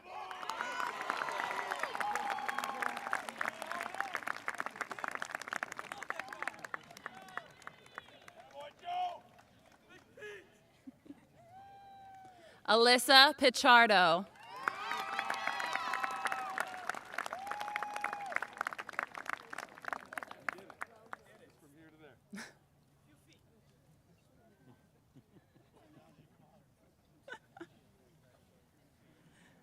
John Piro.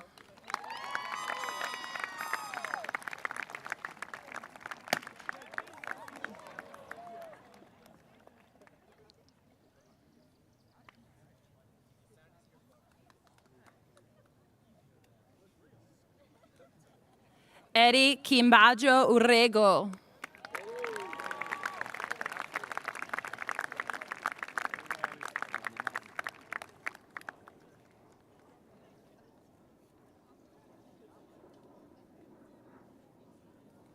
Lindsay Rodding.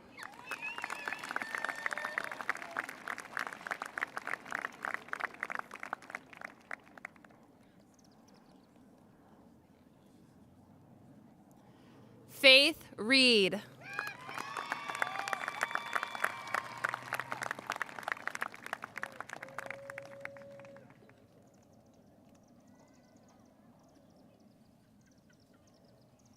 Tanner Reed.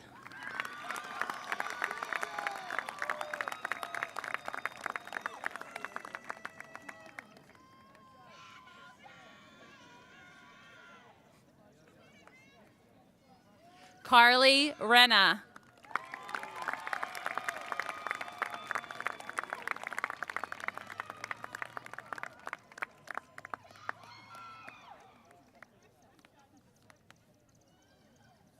Aaron Richards.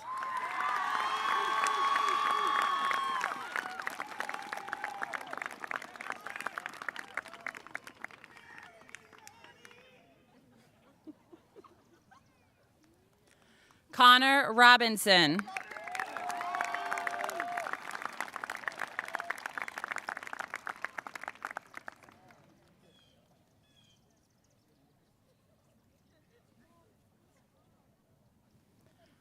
John Rosinski.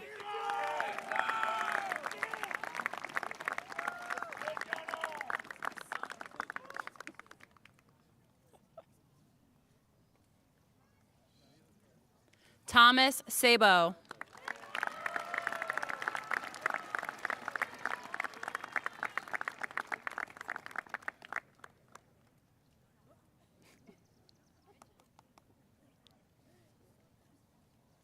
Sophia Sai.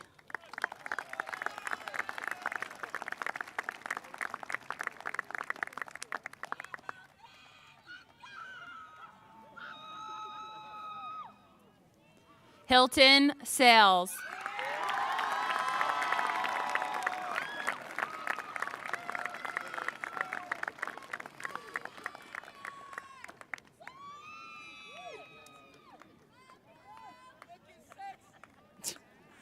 Connor Santos.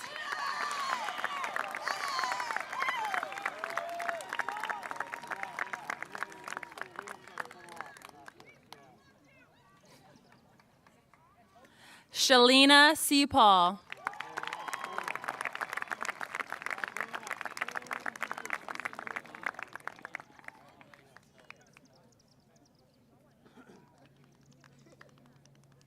Paul Shaw.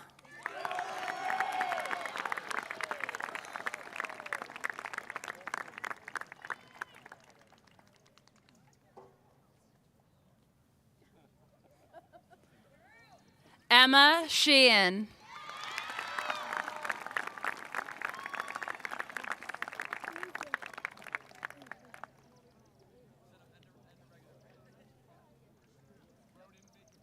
Stella Shepard.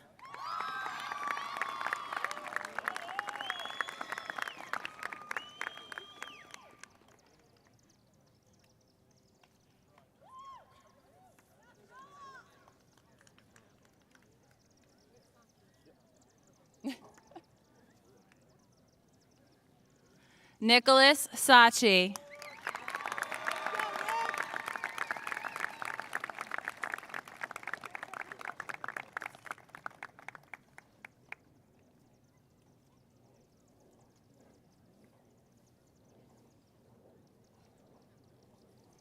Daisy Stoop.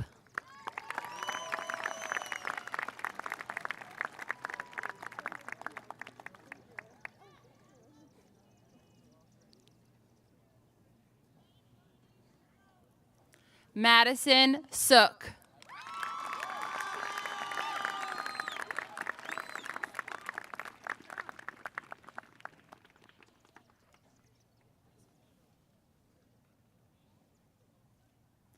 Caroline Swanstrom.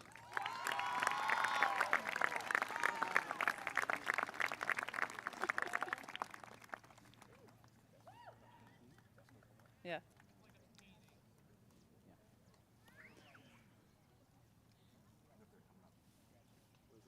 Olivia Tedesco.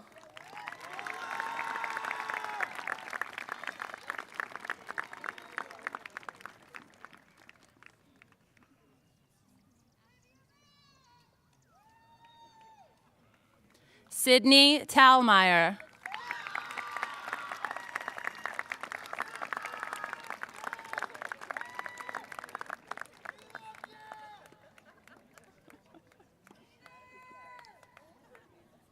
Sabrina Thompson.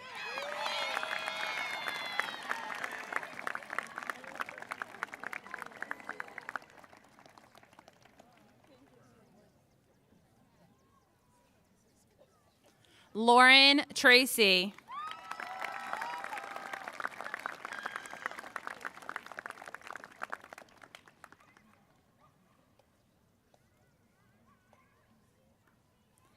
Emma Trigiano.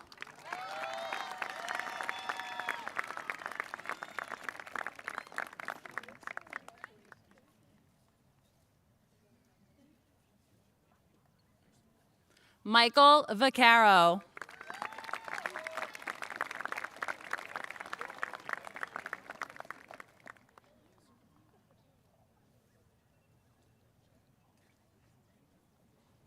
Emily Vallone.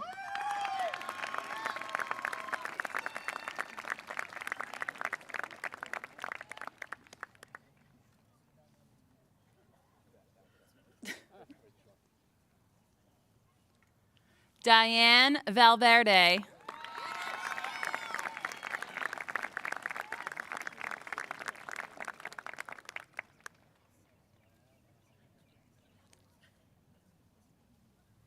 Zachary Van Wagner.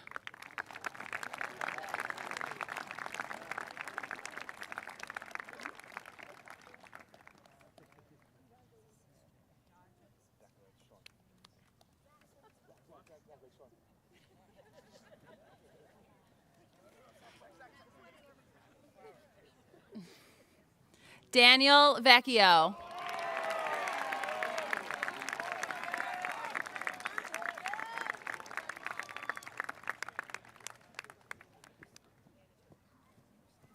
Allison Volpe.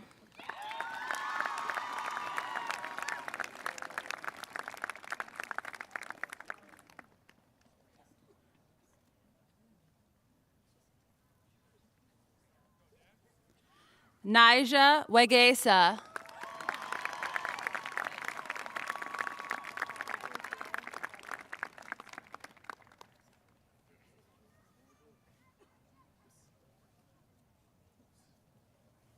Aiden Whiting.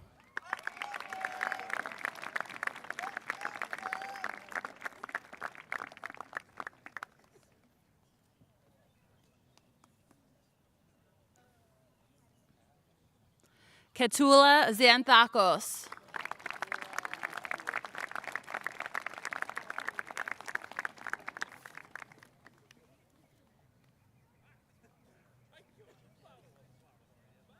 Emma Zalewski.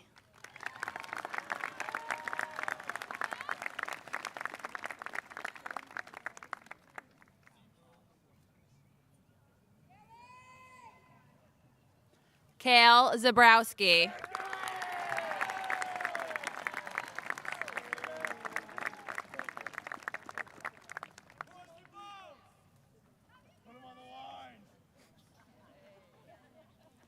Giovanni Zerbini.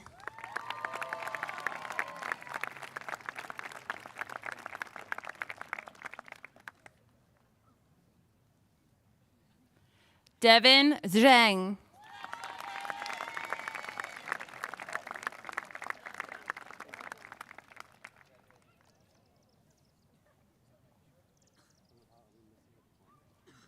Paige Zickerman.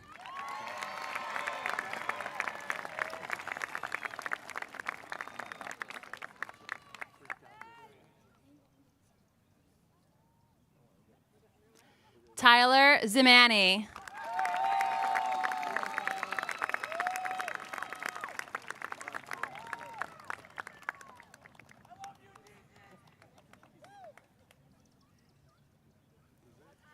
Christopher Zisk.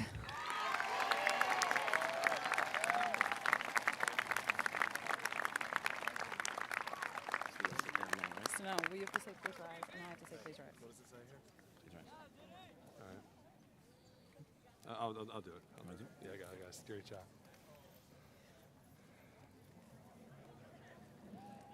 Can we all please rise and congratulate the class of 2022?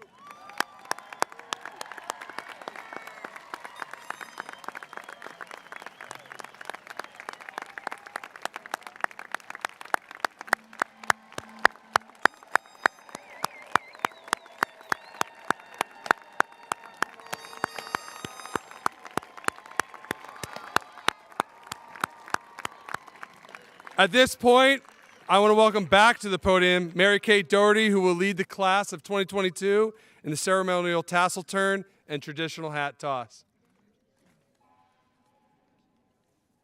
Go get it. I'm turning it for you. There you go.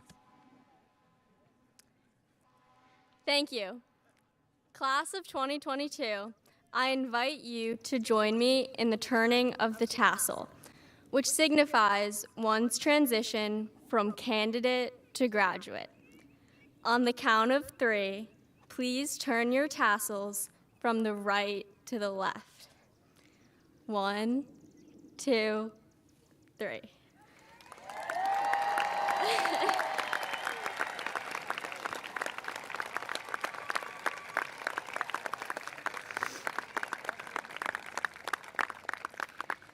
At this point, I ask the graduates to remove their caps and the tassels from their caps. Okay. On the count of 3, please join me in the traditional cap toss. 1, 2, 3.